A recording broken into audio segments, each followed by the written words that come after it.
ရှေးဥစွာဖျားတိဂုံတော်ကိုချီးမွမ်းပါတယ်ယခုကျွန်တော်ရေပေါ်ထားကြရတယ်အေချမ်းပါစေမြန်မာပြည်ဆိုတဲ့တခြင်းကယခုချိန်မှာကျွန်တော်မြန်မာပြည်၌စစ်ဘေးဒဏ်ခံစားနေရတော့မိဘပြည်သူများအားလုံးအပေါ်မြန်မာနိုင်ငံကိုအုပ်ချုပ်နေတော့ခေါင်းဆောင်ကောင်းများမှာစိတ်မဲ့များကိုဥပိ္ပခပြုပြီးကျွန်တော်တို့တိုင်းပြည်အများကြီးချအောင်ဖော်ဆောင်ပေးနိုင်ကြပါစေလို့တိုက်တွန်းရေဖွဲ့ခရချင်းဖြစ်ပါတယ်မိဘပြည်သူများအားလုံးစစ်ဘေးဒဏ်မှအမြန်ဆုံးလွတ်မြောက်နိုင်ပါစေ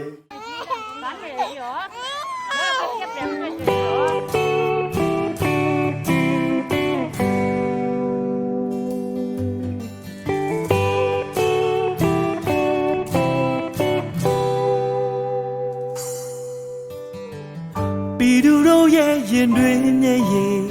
ငြိမ်အေးပါစေပြည်သူတို့ရဲ့ပူဆွေးဘဝတွေ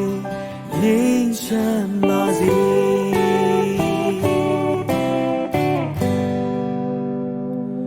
မြမပြည်ရဲ့တချို့သောလူသားများအနိုင်မဲ့စပေးရဲ့တန်ကိုခံစားရပြီးအိမ်မရစားမရအဖေမေရဲ့ခေါ်ဖို့ရတွေးမိတိုင်းရင်ထဲလို့ဝမ်းနဲ့ရဲ့ရည်များတွေစမ်းကြောင်းလေးတို့စီစဉ်လာပြည်သူတွေရဲ့ကောင်းဆောင်များသစ္စာပြုတဲ့နဲ့ငြိမ်းချမ်းစေတာမြမပြည်ကြီးကိုကောင်းချီးပေးကြပါတို့တွေရဲ့ဒီတိုင်းပြည်ကြီးသူတပါတိုင်းပြည်ထက်နေကြဆုံးဖြစ်နေပြီအိုစစ်ပြူနေတွေဘလို့တော့သက်လာနိုင်ပါလဲ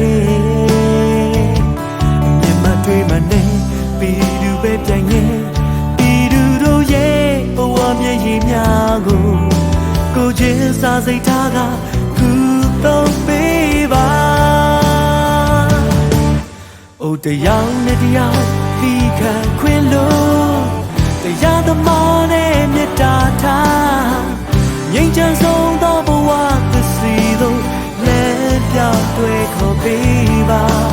စိတ်ရမများကိုခုပြခါပြူထားပြီး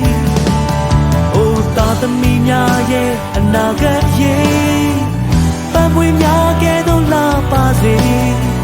အကောင်းဆုံးတိုင်းပြည်ကြီးဖြစ်လို့လာအောင်ကျိုးပန်းရဖို့ဆောင်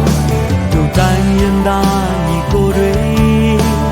ပေါင်းစည်းညီညွတ်ကထောင်းစင်လက်တွေ့ကြစို့လေ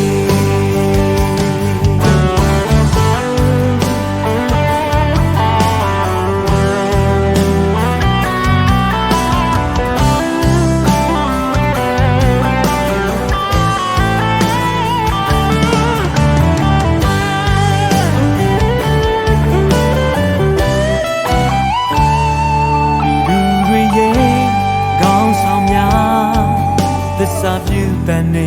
ငြိမ်းချမ်းစေတာမြမပြည်ကြီးကိုကောင်းချီးပေးကြပါတို့တွေရဲ့ဒီတိုင်းပြည်ကြီးသူတပါတိုင်းပြည်ထက်နေကြဆုံးဖြစ်နေပြီအိုစစ်ပြူနေတွေဘလို့တော့တက်လာနိုင်ပါလဲအမြင်မတွေးမနေပြည်သူပဲပြန်လဲပြည်သူတို့ရဲ့ဘဝမျက်ရည်များကိုချင်းစားစိတ်ထားကသူတော့ပေးပါ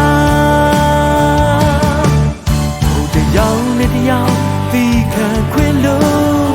တရားသမားနဲ့မေတ္တာထားငြိမ်းချမ်းဆုံးသောဘဝသစီတို့လက်ပြတွေ့ခေါ်ပေးပါစိတ်ရမများကိုသူပြခါပြူထားပြီးသာသမီများရဲ့အနာဂတ်ရဲ့ပန်းပွင့်များကဲ့သို့လာပါစေအကောင်းဆုံးတိုင်းပြည်ကြီးဖြစ်လို့လာအောင်ကျိုးပန်းရဖို့ဆောင်တို့တိုင်းရင်သားညီကိုတွေပေါင်းစည်းညီညွတ်ကထောင်းစင်လက်တွေ့ကြစို့လေတို့တိုင်းရင်သားညီကိုတွေပေါင်းစည်းညီညွတ် ကထောင်စဉ်လက်တွေ့ကြစိုးဒီ